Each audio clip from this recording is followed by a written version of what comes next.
प्रकार का टेंट लगा कर और एक धरना प्रदर्शन का जो आयोजन करना पड़ा, इसके बारे में तो बात होगी। पहले मैं कहूँ कि भाई जो घटना कल हुई है उसमें जिसका मर्डर हुआ है और जिसने मर्डर किया, दोनों पहलुओं को अगर देखा जाए तो शायद इस गिरफ्तारी के अंदर हम लोगों को यहाँ पर दो लोगों को भी इकट्ठा होने की आवश्यकता नहीं थी, क्योंकि ये सभी लोगों को पता है, किसी बालोतरा के लोगों को सबको पता है कि भाई जिसने हत्या की है वो कौन शख्स है और क्या करता है। और पुलिस प्रशासन को भी भली भांति पता है कि वो कैसा अपराधी है। उसके बावजूद भी हम लोगों को यहाँ पर भाई विश्नाराम को न्याय दिलाने के लिए धरना प्रदर्शन करना पड़ रहा है। दूर दूर से लोग आए हैं, रास्ते में चल रहे हैं, आ रहे हैं। कोई भी व्यक्ति बेकार नहीं है कि जिसके घर में आज काम ना हो, ऐसा कोई व्यक्ति नहीं है। हर आदमी अपना अपना काम और बहुत महत्वपूर्ण काम छोड़ करके यहाँ आया, और उसके बावजूद यहाँ आने के बाद में जो हमेशा हम सुनते हैं वही बात यहाँ भी सुनने को मिली कि अभी तक 24 घंटे होने जा रहे हैं लेकिन कोई कार्रवाई नहीं हुई। और जिस प्रकार का रवैया या बातचीत का तरीका हमने यहाँ पर जाना, उससे लगता है कि आगे भी होने वाली नहीं है। अगर इस प्रकार के नामी अपराधी भी ऐसा काम करके फरार हो जाएंगे और उनके अंदर किसी भी प्रकार की कोई दहशत या खौफ नहीं होगा, तो मुझे तो दुख तो होता ही होता है, लेकिन शर्म भी आती है। साफ कहता हूं, उसमें कोई डाउट नहीं है कि बाबा साहब अम्बेडकर ने और संविधान ने हमें वो पावर दिया, हमें वो वर्दी दी, हमें वो ताकत दी जिसके बारे में कभी फिल्मों में डायलॉग सुनने को मिलते थे, है ना, कि कानून के हाथ बहुत लंबे होते हैं। और अभी मैं कहीं काना फूसी में सुनता हूं तो वो कहते हैं कानून के हाथ बंधे हुए। और ये दिखाई दे रहा है, प्रैक्टिकल दिखाई दे रहा है। हमारे यहाँ की पुलिस एक कांस्टेबल से लगा करके आईपीएस तक इतनी हैसियत रखता है कि वो कभी भी किसी भी अपराधी के गिरेबान में हाथ डाल करके उसे घर से घसीट के लाके जेल में बंद कर सकता है। लेकिन ये नौबत क्यों आ रही है कि सरेआम मर्डर होने के बावजूद भी एक ऐसे खुखार, नहीं कह सकते घातक, समाज के लिए घातक दरिंदे को गिरफ्तार करने के लिए यहां पर हमें धरना देना पड़ रहा है। शर्म नहीं करूं तो और क्या करूं? बताइए, आप बताइए क्या करूं? गर्व करूं इस बात के ऊपर? अरे बालोतरा से बाहर फरार हो गया है, आपके फीते के ऊपर राजस्थान पुलिस लिखा हुआ है। हो सकता है कि अदर स्टेट में भी जाए तो आप अब वहां कांटेक्ट करके वहां की पुलिस की मदद लेकर के उसको वहां भी दबोच सकते हैं। लेकिन राजस्थान की पुलिस, और राजस्थान में बालोतरा से बाहर चला गया और अब तक गिरफ्त में नहीं आ रहा। कैसे कहें कि हम लोग न्याय के लिए 20 साल 22 साल पहले की बातें होती थी, हम लोग जिंदा थे उस समय भी, आज भी।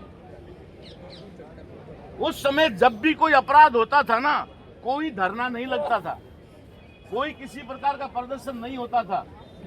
पुलिस हाथों हाथ अपराधी को ला करके कोर्ट के सामने पेश कर देती थी। कोर्ट का काम होता था उसे सजा दे या बरी कर।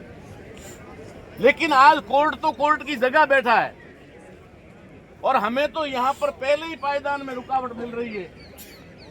मैं जानना चाहता हूं उन अधिकारियों से कि आखिर ऐसी कौन सी नौबत आपके सामने खड़ी है कि आप लोग जब हमारे सामने आते हो, मैं देखता हूं साहब, इसमें कोई डाउट बात नहीं है, आप लोगों ने बहुत मेहनत करके, क्वालिफाइड करके, आपने कंपटीशन फाइट करके यहाँ तक पहुंचे हो, आपकी मेहनत है। लेकिन जब मैं ऐसे धरना स्थल पर या ऐसी घटनाओं के ऊपर आपके चेहरे के ऊपर मायूसी और निराशा देखता हूं, तब मुझे बहुत ज्यादा जो है अपने आप को धक्का लगता है कि ये स्टार आपको मिले किस लिए। हम यहाँ कोई ऐसा काम नहीं करवाना चाह रहे हैं आपसे जो गैर कानूनी हो। हम ऐसा कोई काम की आपसे कोई गुजारिश नहीं कर रहे हैं कि आप किसी बेगुनाह को लेके आ जाओ, जिसका रिकॉर्ड आपके पास उपलब्ध है, जिसके सीसीटीवी फुटेज आपके सामने उपलब्ध है, जिसका सारा का सारा मामला आपके सामने खुला हुआ है, और उस अपराधी को गिरफ्तार करने में 24 घंटे हो गए हैं और अभी तक आपके चेहरे पे निराशा और मायूसी है। आखिर क्यों? हम किससे उम्मीद करें अपनी रक्षा की? अपने आने वाली जनरेशन को, अपने बच्चों को, अपने बुजुर्गों को बचाने के लिए हम किसके सामने जाकर गुहार करें? आप बता दीजिए। और या फिर ये बता दीजिए एसपी साहब और कलेक्टर साहब यहाँ आकर के ये बता दें कि भैया हमारी ये मजबूरी है, हम आपकी मजबूरी को समझने की कोशिश करेंगे। शायद आप ये समझ रहे होंगे कि कानून के काम में आप अवरोध पैदा कर रहे हो, शायद आपको ऐसा लग रहा होगा कि ये लोग इकट्ठे होकर के कुछ गलत कर रहे हैं। नहीं, हम तो यहाँ इकट्ठे होकर के आपकी ताकत बन रहे हैं, आपके हौसलों को और मजबूत करने के लिए इकट्ठा हुए हैं कि इतनी पब्लिक आपके साथ है, बालोतरा और बाड़मेर जिले की और भी लोगों के आपके साथ में है। आप बेहिचक जाकर के उसके गिरेबान में हाथ डालो। आपके पुलिस के कांस्टेबल या आपका जो क्या कहते हैं लवाजमा जो कुछ भी होता है, उसके अलावा ये पब्लिक आपके साथ है, फिर भी आप ऐसा क्यों नहीं कर पा रहे हैं? कहां मजबूरी है आपकी? कहां पर ऐसी बात है जिसकी वजह से आप नहीं कर पा रहे? और उल्टा आकर के हमें कह रहे हैं कि धरना उठा दो या फिर ये कर दो वो कर दो। मुझे तो लगता है कि आपको ये कहना चाहिए कि आप मजबूती के साथ डटे रहो ताकि हम भी इस काम को अंजाम दे सकें, उसको गिरफ्तार करने में सफल हो सके। वो होने की बजाय प्रशासन के अधिकारी हमें ये कह रहे हैं कि आप हिदायत दे रहे हो तो हम भी आपको हिदायत दे रहे हैं। अरे बाप, हमने हिदायतें बहुत देख ली है। हिदायतें देखते देखते और खास करके जिस वर्ग का यह मामला आ रहा है, यहाँ पर सभी 36 या 56 कौम के लोग मौजूद हैं, मैं सबका आभार व्यक्त करता हूँ। लेकिन जहाँ पर भी ये मामला SC ST का मामला उठता है, उस जगह पर ये बात हमेशा देखने को मिलती है कि उनको अपने न्याय के लिए गिड़गिड़ाना पड़ता है। लेकिन इसका मतलब ये भी नहीं है कि ये समाज या वर्ग इतना कोई कमजोर होगा। न्याय के लिए हम दूसरों के साथ भी खड़े रहते हैं, तो आज जब सभी लोग हमारे साथ खड़े हैं तो न्याय की बात है। यहाँ एक अपराधी का मामला है, समाज अपराधी नहीं होता, कोई परिवार अपराधी नहीं होता, माँ बाप जन्म देने वाले अपराधी नहीं होते। अपराधी वो होता है जो अपराध करता है।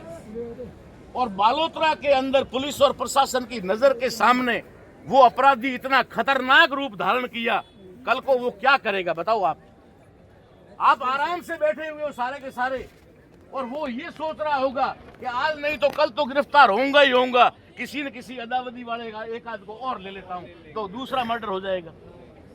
वो दूसरा मर्डर करने की तैयारी में होगा कि जेल तो वैसे भी जाना है, श्याम जी से दुश्मनी झाला, इनका काम तमाम करके जाऊं, तब तक क्या करोगे? एक मर्डर तो सुलझा नहीं, दूसरा और हो जाएगा। आखिर तत्परता क्यों बरती जाती है गिरफ्तार करने के लिए या फिर किसी भी अपराधी को भागने न देने के लिए? क्योंकि वो कोई दूसरे अपराध को अंजाम ना दे। लेकिन यहाँ पर ढिलाई हो रही है, यहाँ पर उसे बख्शा जा रहा है। और मुझे तो दुख इस बात का हुआ कि अगर यहाँ पर कोई भी किसी भी प्रकार का ऐसा मैटर बना होगा, मैं कोई धर्म जाति की बात नहीं करता हूँ, लेकिन जो सरकार आज राजस्थान के अंदर है और वो कहती है कि हम तो बुलडोजर वाले हैं, तो मैं कहता हूँ कि अगर कोई और होता ना तो शायद उसके घर तक बुलडोजर पहुंच गया होता, ऐसी वाला हो गया होगा, बर्बाद हो गया होता, वो हो गया होता। लेकिन यहाँ पर हमें सपोर्ट करने की, हमें मदद करने की बजाय अपराधी के घर की सुरक्षा में वहां पर लवाजमा लगाया हुआ है। हमारी सोच थोड़ी सी कंप्लीटली नहीं है। मैं बता दूं आपको कि जो अधिकारी हमारे सामने है, हम दोषी उसी को मानते हैं। अगर CI साहब काम नहीं कर रहे हम इनको दोषी मानेंगे, अगर डिप्टी साहब काम नहीं कर रहे हम इनको दोषी मानेंगे। लेकिन इनके अंदर की बात जो है वो आप कोई नहीं जानते, मैं जानता। इनको ऊपर से कितने निर्देश मिलते हैं उतना ही काम कर, इससे आगे किया तो फिर अरे भाई होता है बिल्कुल सर, खुलेआम हो रहा है। मैं साफ शब्दों में कहता हूँ और ये अनुभव के आधार पर कहता हूँ, उधर के आधार पर कहता हूँ कि ये तमाम हमारे लिए अधिकारी हैं, लेकिन सत्ता में बैठे हुए उन बदमाशों के लिए नौकर हैं। वो नौकर की तरह ट्रीट करते हैं इनके साथ, तब ये मजबूर है, वरना ये तो कलेजा निकाल ले काट करके। हमारी बहन बैठी हुई है, अगर जाकर खींच के ले आए, लेकिन लाए कैसे?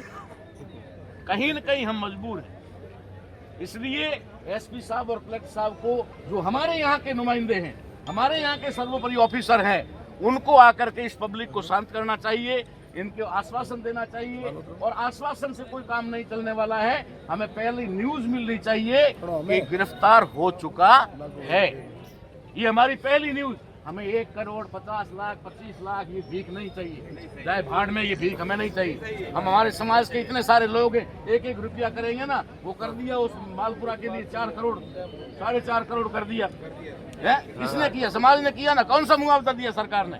हम मुआवजों के भिखारी नहीं है। पहले तो उस अपराधी का, और आपका भी काम इतना ही है कि अपराधी को अंदर डालना। आपका भी काम इतना ही, बस इतना सा कर दो, हम लोग संतुष्ट हैं, हम लोग चुपचाप घर चले जाएंगे, कुछ नहीं। अगर नहीं हुआ ऐसा तो हम लोग यहाँ डटे हुए हैं, मैदान में रहेंगे और हर तरह से संविधान के दायरे में रह करके कानून की पालना आप करें या न करें, हम कानून की पालना करते हुए अपने न्याय की इस लड़ाई को जारी रखेंगे। और इसके अंदर अभी तो कुछ नहीं हुआ है, अभी सर्दी का टाइम था, मैं 9 बजे पहुंचा, मुझे रात को खबर मिली इसकी, उसके बाद में सुबह 9 बजे पहुंचा। अब संदेश तो अब गया है, हो सकता है 2, 4, 5 बजे तक तो यहाँ पर बालोतरा के अंदर किसी गाड़ी का या टैक्सी का आना भी अवरुद्ध हो सकता है। कोई भी नहीं, हाईवे जाम की मैं बात नहीं कर रहा, मतलब लोग इतने हो जाएंगे कि टैक्सी गाड़ी चल नहीं पाएगी, इतने हो जाएंगे। इसलिए आप लोग थोड़ा समय रहते कर लीजिए। अरे कुछ नहीं करना है यार, एक बेचारे पीड़ित परिवार को और एक मृतक को न्याय दिलाना है, इससे बड़ा करना क्या है आपको? कौन सा तुम्हें पहाड़ तोड़ देना है? और ऐसी कोई मजबूरी है तो हमारे सामने रख दो, समाज के सामने, कि हम मजबूर हैं, हम ये नहीं कर सकते। इसलिए आप लोगों से मेरा अनुरोध है कि अगर आप आए हैं, देखिए आज विष्णाराम है, कल आप हो सकते हैं। विष्णाराम हमारा भाई है। मुझे लोग कहते हैं अक्सर कि हमारे परिवार में ये घटना हो गई। मैंने कहा तेरे परिवार में तो पहली घटना है, मेरे परिवार में तो हर दिन घटना है, हर रोज है, क्योंकि मेरा सब परिवार है, मेरा सारा परिवार है, विष्णाराम भी मेरा परिवार, तो हर दिन होती है। तो आप लोग पूरा थोड़ा धैर्य बना के रखें, कोई भी साथी दोष में काम ना करे। जब तक कोई लीडरशिप का, आगे नेतृत्व करने वालों का निर्देश ना मिले, तब तक कोई कदम ना उठाएं। शांतिपूर्ण ढंग से जहां कहें वहां पर बैठे रहें। किसी प्रकार की कोई अफवाह, आज सोशल मीडिया का जमाना है, आप कुछ भी उल्टा सुल्टा बोलोगे। अब मैं बोल रहा हूं और ये सारे के सारे खड़े हैं लोग, तो आप क्या बोल रहे हो 2 मिनट में ही रिकॉर्ड हो जाएगा और चला जाएगा। इसलिए आपको बोलते वक्त भी ध्यान रखना है। ये लड़ाई है, ये इस देश के अंदर एक जंग चल रही है। इस जंग से अगर निपटना है आपको तो धैर्य रखना होगा, शांति बनाकर रखनी होगी। इसलिए इस लड़ाई के अंदर आप पूरी धैर्य और ताकत के साथ में खड़े रहेंगे। हमें पता है कि आपके भी घर परिवार में कोई बात नहीं, सारी चीजें हैं, लेकिन आपको किसी भी प्रकार का कोई कानून हाथ में लिए बिना, और दूसरी बात रही कि अगर हमें नौबत आती है बालोतरा बंद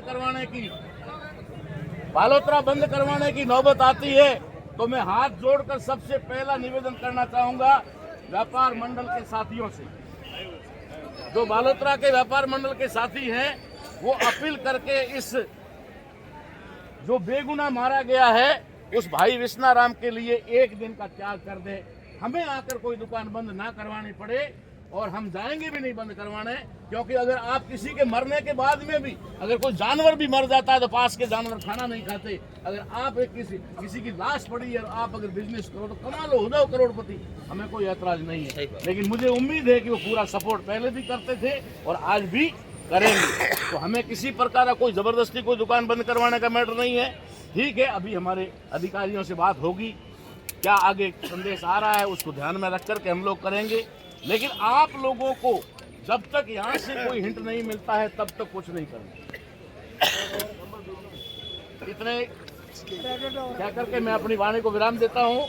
आप लोग पूरा धैर्य बनाए रखें, सबसे पहली चीज है धैर्य।